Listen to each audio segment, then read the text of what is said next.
आप सभी लोगों का हमारे चैनल और पेज में हार्दिक स्वागत है। आपकी डिमांड पर हमने आज हेलो एल्केन और हेलो एरीन चैप्टर पढ़ाने का फैसला लिया है। तो ये हेलो एल्केन और हेलो एरीन में सबसे पहली गैस जो है वो एथिल ब्रोमाइड है। बार बार आप लोग कह रहे हैं एथिल ब्रोमाइड के बारे में, क्लोरोफॉर्म के बारे में। आज मैं डिटेल में चर्चा करने वाला हूँ। तो एथिल ब्रोमाइड जो है वो सेकेंड पेपर की पहली गैस है जो क्लास 12th में बोर्ड एग्जाम में आती है। तो इसकी कुछ रिएक्शनें हैं जो मोस्ट इम्पॉर्टेंट है। सबसे पहले हम लोग पढ़ेंगे एथिल ब्रोमाइड बनाने की विधि और उसका भौतिक गुण क्या होता है और ये किससे क्रिया करके क्या क्या बना सकता है। तो सबसे पहले हम लोग एथिल ब्रोमाइड बनाने की प्रयोगशाला विधि पढ़ेंगे। तो इसकी प्रयोगशाला विधि क्या होगी? तो प्रयोगशाला विधि में आप लिखेंगे एथिल अल्कोहल को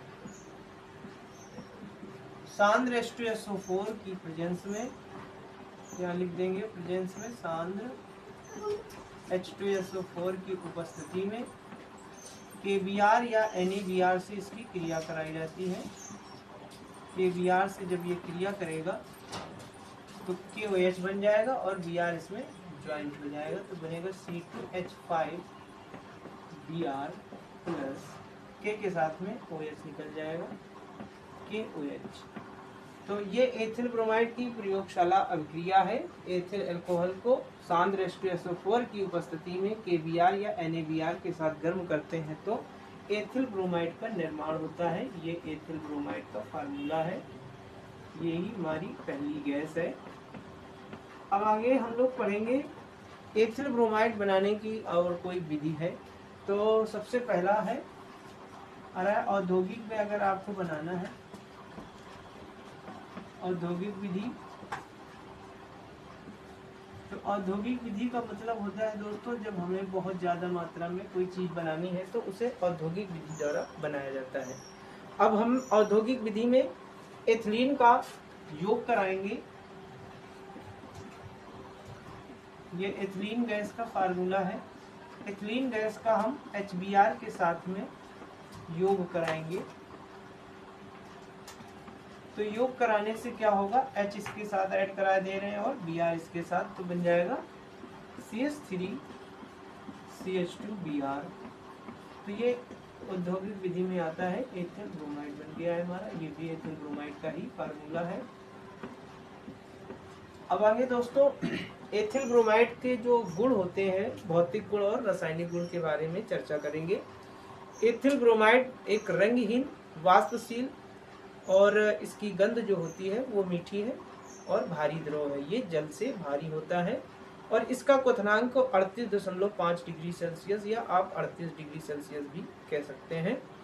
ये जल में आविलेय है परंतु कार्बनिक विलायकों में विलेय है। तो कार्बनिक विलायकों में अल्कोहल आता है, क्लोरोफॉर्म आता है, बेंजीन आता है, एसीटोन आता है, पायरीन आता है। तो ये कार्बनिक विलायकों में विलेय है बट ये जल में आविलेय है। अब मैं आपको इसके रासायनिक गुण पढ़ाने जा रहा हूँ। तो रासायनिक गुण चलेंगे।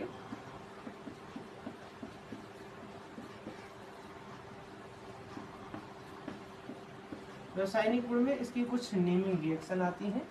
तो उन नेमिंग रिएक्शनों के बारे में सबसे पहला रिएक्शन हम पढ़ रहे हैं, विलियमसन संश्लेषण।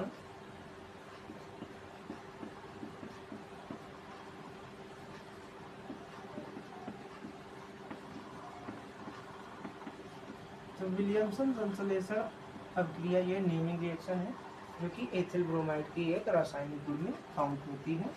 तो एथिल ब्रोमाइड को सोडियम एथॉक्साइड या सोडियम मेथॉक्साइड के साथ में इसे गर्म करना होता है। इसे गर्म कर देंगे तो Na के साथ में Br निकल जाएगा और C2H5 Na के स्थान पर ज्वाइंट हो जाएगा। तो ये C2H5O ऐसे ही रहेगा। यहाँ से Na हटाएंगे और Br के साथ अलग कर देंगे, NaBr बन जाएगा। उसके बाद अब इस Na के स्थान पर ये C2H5 जोड़ देंगे तो ये C2H5 जुड़ जाएगा। तो इस प्रकार ये डाई एथिल ईथर बनाता है। विलियमसन संश्लेषण विधि है।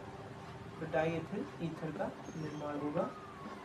तो ये हमारी एथिल ब्रोमाइड की पहली रासायनिक गुण है और ये पहली नेमिंग रिएक्शन भी है। दूसरी नेमिंग रिएक्शन इसकी है फ्रीडल क्राफ्ट अभिक्रिया। तो फ्रीडल क्राफ्ट के बारे में हम लोग सीखेंगे आज। फ्रीडल क्राफ्ट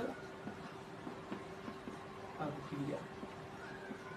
तो दोस्तों फ्रीडल क्राफ्ट में क्या चलता है, एथिल ब्रोमाइड को C2H5Br है, इसको हम बेंजीन के साथ में गर्म करते हैं। बेंजीन रिंग में भी लिख सकते हैं या C6H6 लिख सकते हैं। ये बेंजीन का फार्मूला है।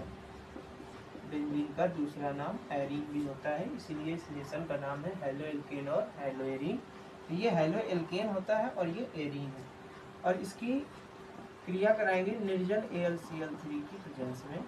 तो निर्जल AlCl3 प्रेजेंस देनी होती है, तो ये फ्रीडल क्राफ्ट अभिक्रिया कहलाएगी। जब कोई एरोमेटिक कंपाउंड होना चाहिए और हेलो एल्केन निर्जल AlCl3 की प्रेजेंस में अगर क्रिया होती है तो वो सारी अभिक्रियाएं फ्रीडल क्राफ्ट अभिक्रिया के अंतर्गत आती हैं।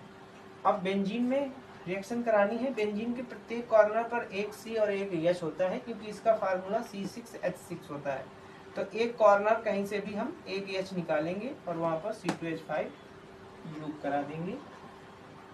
तो देखिए H से इसको हम रिप्लेस कराएंगे। हमने यहाँ से H निकाला और उसकी जगह पे हमने C2H5 जोड़ दिया और HBr निकल जाएगा। तो ये हो जाएगा एथिल बेंजीन का फार्मूला है। तो इस प्रकार से ये इसकी दो नेमिंग रिएक्शन हमने आपको बताई है। आगे और नेमिंग रिएक्शन बताने जा रहे हैं। आज एथिल ब्रोमाइड की क्लास चल रही है, क्लास 12 की केमिस्ट्री की तैयारी चल रही है। तो आप हमारे वीडियो में बने रहें और मैं आपको हर एक नेमिंग रिएक्शन और इसकी मोस्ट इम्पॉर्टेंट रिएक्शनों के बारे में बताऊंगा। अब एथिल ब्रोमाइड की अगली रिएक्शन है वुड्स अभिक्रिया, उसके बारे में पढ़ेंगे। वुड्स अभिक्रिया दोस्तों ये नॉर्मल एल्केन बनाने की एक अभिक्रिया है। इसमें क्या होता है, C2H5Br के दो अणु लिए जाते हैं। एथिल ब्रोमाइड को सोडियम के साथ शुष्क ईथर की उपस्थिति में गर्म करते हैं। शुष्क ईथर देंगे तो इसके दो Br हो गए, क्योंकि दो गुणा में लिया है, और दो Na है। Na के साथ में Br निकल जाएगा और बनेगा C2H5 दो बार बन जाएगा। दोनों एक साथ जोड़ करके लिख देना है और Na के साथ में Br निकल जाएगा। इसे हम C4H10 भी कह सकते हैं। ये N-ब्यूटेन का फार्मूला है, N-ब्यूटेन बनता है। तो ये हो गया N-ब्यूटेन का फार्मूला। अब कह सकते हैं एथिल ब्रोमाइड को शुष्क ईथर की उपस्थिति में सोडियम के साथ गर्म करते हैं तो N-ब्यूटेन का निर्माण होता है। इस अभिक्रिया को वुड्स अभिक्रिया के नाम से जाना जाता है। अगली नेमिंग रिएक्शन इसकी आ रही है फ्रैंकलैंड अभिक्रिया। तो फ्रैंकलैंड अभिक्रिया के बारे में पढ़ेंगे। ये भी एक नेमिंग रिएक्शन में आती है। अब ये फ्रैंकलैंड अभिक्रिया है। फ्रैंकलैंड अगली नेमिंग रिएक्शन है। फ्रैंकलैंड अभिक्रिया में एथिल ब्रोमाइड के दो अणु लिए जाएंगे C2H5Br और इसे जिंक चूर्ण के साथ में गर्म किया जाएगा। जब जिंक के साथ में इसको गर्म करते हैं तो Zn के साथ दोनों Br एक साथ निकल जाएंगे और N-ब्यूटेन इसमें भी बनकर तैयार होगा और बनेगा ZnBr2। तो कह सकते हैं एथिल ब्रोमाइड को जिंक चूर्ण के साथ गर्म करते हैं तो N-ब्यूटेन का निर्माण होता है। इस अभिक्रिया को फ्रैंकलैंड अभिक्रिया के नाम से जाना जाता है। तो इसकी थी ये कुछ नेमिंग रिएक्शन। अब आ रही हैं इसकी कुछ और भी अभिक्रियाएं हैं, उनके बारे में हम पढ़ेंगे। पांचवा रासायनिक गुण आ रहा है KSH से क्रिया। इसका नाम है पोटेशियम थायोल। तो एथिल ब्रोमाइड को पोटेशियम थायोल के साथ में अगर आप गर्म करते हैं तो क्या बनेगा, तो C2H5Br एथिल ब्रोमाइड को पोटेशियम थायोल के साथ में गर्म करते हैं तो ये के साथ में Br निकल जाएगा और Br के स्थान पर SH यहाँ पर जुड़ जाएगा। तो C2H5 और SH बन जाएगा, एथिल थायोल इसका नाम है। और के साथ में ये Br बाहर होगा। इसका दूसरा नाम है एथिल मरकैप्टन, जो LPG सिलेंडर में लगाई जाती है, जिससे रिसाव का पता चलता है। Ethyl mercaptan.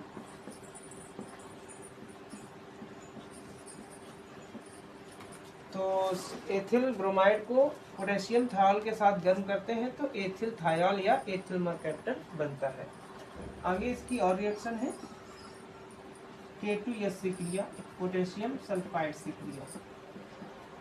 अगर एथिल ब्रोमाइड की क्रिया पोटेशियम सल्फाइड से होती है, C2H5 Br के 2 अणु लेने होते हैं और K2S से क्रिया करेंगे। तो यहाँ से 2 Br हो गए, क्योंकि 2 हमने गुणा में लिया है। तो 2 Br 2 K के साथ में KBr निकल जाएगा और बनेगा C2H5 2 पार्ट है, C2H5 2 पार्ट लिख लेंगे, क्योंकि C2H5 के 2 अणु हमने लिए हैं। और इसको यस हमें बीच में रख देना है।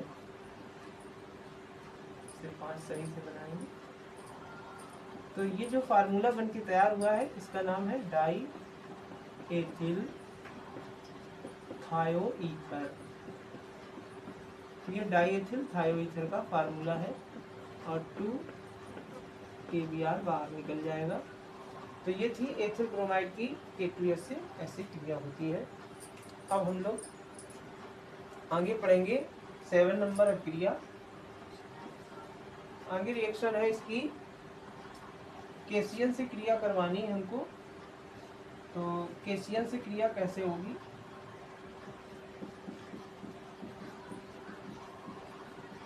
देखिए, इसमें थोड़ा सा फर्क होता है, केशियन से क्रिया और एजीसीएन से क्रिया। इसको भी हम लिखे ले रहे हैं, एजीसीएन से क्रिया, दोनों में फर्क होता है। क्योंकि ये संक्रमण धातु है Ag और ये क्षार धातु है। तो सबसे पहले हम C2H5 Br लेंगे और इसकी क्रिया हम केशियन से कराएंगे। तो ये H के साथ में Br बाहर हो जाएगा और Cl Br के स्थान पर आएगा, बनेगा C2H5 Cl। इसका नाम है ethyl cyanide, ethyl cyanide plus के साथ में Br अलग हो जाएगा। अगर यही रिएक्शन AgCN के साथ में होती है दोस्तों, तो ये भिन्न प्रकार से दर्शाता है गुण।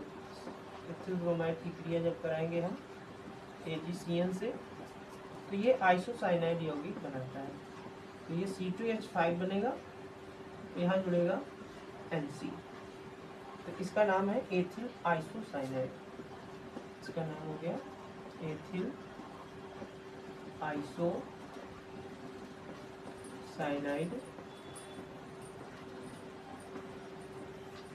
प्लस AgBr बाहर हो जाएगा। तो ये थी एथिल ब्रोमाइड की कुछ महत्वपूर्ण रासायनिक गुण। आज हमने आपको हैलो एल्केन और हैलो एरीन चैप्टर की पहली गैस एथिल ब्रोमाइड को पढ़ाया है। इसे आप अच्छे से तैयार कर लें। आई होप कि हमारा आपको क्वेश्चन समझ में आया होगा। वीडियो अगर आपको हमारा पसंद आ रहा है तो लाइक करें, हमारे चैनल को सब्सक्राइब करें, पेज को फॉलो करें। हम आपके लिए आपके हिसाब के क्वेश्चनों के वीडियो बनाएंगे।